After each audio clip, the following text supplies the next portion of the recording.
நாங்கள் வந்து கண்ணகிரி போகிறப்ப ரொம்ப பரபரன்னு போனாங்க. போன மாதிரியே மழை வந்துடும் பரபரன்னு திரும்ப வெளில வராங்க. போனது வந்து பயணம் வந்து ரொம்ப வெகு சிறப்பாக இருந்துச்சு. இது விரிவான வீடியோ வந்து நம்ம டியூல் நியூஸ் போகிறோம் பார்த்துட்டு சேனல் வரோம். நீங்கள் எந்த ஊர்? நாங்கள் உத்தமபாளையம். உத்தமபாளையத்துலேருந்து நீங்கள் நடந்து போனீங்களா இல்லை ஜீப்பில் போயிட்டு வந்தீங்களா? ஜீப்பில் தான் போனோம். கும்மிடியில் வரைக்கும் வந்து கும்மிடிலேருந்து ஜீப்பில் போனோம். உங்கள் பயணம் எப்படி இருந்துச்சு? உங்களுக்கு தமிழ் அரசு எந்த மாதிரி உதவியானதெல்லாம் இதெல்லாம் பண்ணால் இன்னும் நல்லாயிருக்கும், இதை பண்ணதான் இன்னும் நல்லா இருக்குன்னு சொல்கிறது என்னது?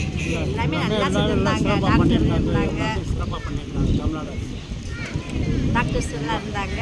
நீங்கள் இப்போ தான் முதல் தடவை வரீங்களா? நாங்கள் ஒரு 7 தடவை தான் வந்துருக்கோம். சரி, ரொம்ப நன்றி. அம்மா நல்லா சிறப்பாக செய்கிறாங்க. எல்லாம் வந்து கயல் படத்தில் வந்து அந்த ஹீரோயின் 2 பேர் வந்து 6 மாதம் வேலை 6 மாதம் சுத்தம் நல்ல உலகத்தை அனுபவிக்கிறது. அதுபோல் அந்த தம்பி இவங்கெல்லாம் வந்து அடிக்கடி வந்து இப்படி இதுமாரி பயணம் பண்ணுறவங்க. இப்போ இன்றைக்கி இங்கே முடிச்சுட்டு அடுத்து கொழுக்குமலை போகிறாரு, அடுத்து மூணாறு போகிறாரு, அப்படியே சுற்றிக்கிட்டே இருப்பார். அவருக்கு இறைவன் வந்து ஒரு நிறைவான ஒரு அருளை கொடுத்துருக்காரு. வாழ்த்துக்கள் தம்பி. டியூல் டெல்லிஸ் சார், வாழ்த்துக்கள்.